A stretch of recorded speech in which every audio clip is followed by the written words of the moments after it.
আমরা আছি room number 401-এ। আর আমরা 3rd ফ্লোরে আছি বন্ধুরা।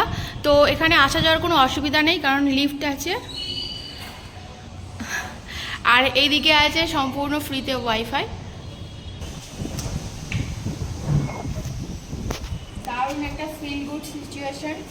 প্রথমেই ঢুকতেই দেখো একটা সুন্দর মিরর, আর মিররের কায়দাটা দেখো, এই যে কাঠে এখানে রাখতে পারো চিরুনি বা যা যা ক্রিম ডি মারলে এখানে রাখা যাবে। আমি যে আগে যেসব রুমে ছিলাম, যেসব হোটেলের রুমে ছিলাম, এরকম টাইপের ড্রেসিং টেবিল দেখিনি। এটা খুব সুন্দর ড্রেসিং টেবিলটা। তো বন্ধুরা দেখতে পাচ্ছ প্রথমেই যেটা গরমের সময় আগে দরকার, ওটা হচ্ছে এসি। একটা সুন্দর এসি আছে, তার সাথে আছে কিং সাইজ একটা বেড, যেখানে 3 জন আমরা আরামে শুতে পারবো। আর আছে দেখো লাইটিং ডেকোরেশন করা, ফার্নিচারগুলো খুব সুন্দরভাবে করা আছে, ডেকোরেশন করা আছে। তার উল্টো করে একটু দেখিয়ে আছে খুব সুন্দর একটা বড় 56 ইঞ্চি টিভি। আর দেখো ফার্নিচারগুলো দেখো। আর সব থেকে বড় কথা, এখানে যে দুটো জিনিস আমার ভালো লেগেছে, লাইটিংগুলো তো অবশ্যই সুন্দর ডেকোরেশন করা, সুন্দরভাবে ডেকোরেশন করা। যেটা সব থেকে সুন্দর লেগেছে, আমরা হচ্ছে চা পেন, বিশেষ করে আমি তো এখানে দিয়েছে চায়ের সব সরঞ্জাম, চা কফি যেটা ইচ্ছা হবে খেতে পারবো। আর তার সাথে আছে ইলেকট্রিক কেটেল, যেটা আমার খুব প্রয়োজন। এরপর তোমাদেরকে একটা স্পেশাল জিনিস দেখায়, দেখো একটা মিনি ফ্রিজ। দারুণ, মানে কোল্ড ড্রিঙ্কস রাখার জন্য আমাদের খুবই, এই গরমের সময় এসি আর সাথে যদি ফ্রিজ থাকে এবং তার মধ্যে কোল্ড ড্রিঙ্কস রাখা যায়, মানে আমার সাথে সাথে আমার মেয়েও ভীষণ খুশি হয়ে গেছে। রুমে আসার সাথে সাথে ওরা 2 বোতল জল দিয়ে গেছে, আর সাথে দিয়েছে একটা মেডিমিক্স সাবান আর একটা ক্লিনিক প্লাস শ্যাম্পু। এখানে আছে ইন্টারকম, যেটা দিয়ে আমরা রিসেপশনে খুব সহজেই যোগাযোগ করতে পারি। বন্ধুরা রুমের সাথে সাথে আমাদের কিন্তু টয়লেটটা পরিষ্কার না হলে মনটা খারাপ হয়ে যায়, কিন্তু টয়লেটটা পরিষ্কার পরিচ্ছন্ন কিনা সেটা চলো আমার সাথে তোমরাও ভেতরে দেখবে। চলো,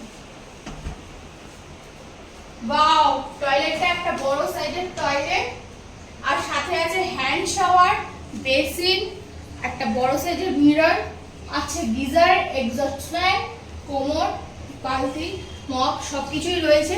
খুব সুন্দরভাবে পরিষ্কার পরিচ্ছন্ন দেখতে পাচ্ছি। মানে পরিষ্কার পরিচ্ছন্ন না হলে তো আমাদের মনটা খারাপ হয়ে যায়। টয়লেটটা একটু পরিষ্কার হওয়া দরকার, মানে মেয়েদের বিশেষ করে। আর বন্ধুরা এত কিছু বলছি, তোমাদের তো জানতে হবে আমরা কোন হোটেলে রয়েছি। আমরা হোটেলে রয়েছি রেনেসা ইন, আর রুম নাম্বার 401, যেটা 20 থেকে হেঁটে 4 মিনিট দূরত্ব। এরপর তোমাদেরকে দেখাবো আমাদের রুমের সব থেকে সুন্দর জায়গায়, চলো আমার সাথে। দেখো ব্যালকনি, দারুণ একটা বড় সাইজের ব্যালকনি। চারিদিকটা খুব সুন্দর লাগছে দেখতে, কত বড় একটা, মানে আমাদের রিলস করার জন্য ভালো। আমরা কোথাও গেলে আগে রিলসটা করতে খুব ভালোবাসি। আর ব্যালকনির সাইজটা দেখো, কত বড় ব্যালকনি। আমরা এত বড় ব্যালকনি কোনোদিন রুমে পাইনি, এই ফার্স্ট টাইম আমরা এই রুমটাই পেলাম। এখানে চেয়ার আছে। তো আর কি, সন্ধেবেলায় 2টো চেয়ার নাও আর ঠান্ডা ঠান্ডা হাওয়া খাও, আর তার সাথে খাও ইভিনিং স্ন্যাক্স। উফ, জাস্ট ফাটাফাটি জমে যাবে। এত সুন্দর একটা লোকেশানে ঠান্ডা হাওয়া, সন্ধেবেলায় বসে বসে খাওয়া, তার সাথে স্ন্যাক্স, উফ, কোনো কথা হবে না। আর তোমাদের যদি ভিডিওটা ভালো লেগে থাকে, অবশ্যই ইউটিউব চ্যানেলটাকে সাবস্ক্রাইব করে ফেসবুক পেজটাকে ফলো করো। টাটা।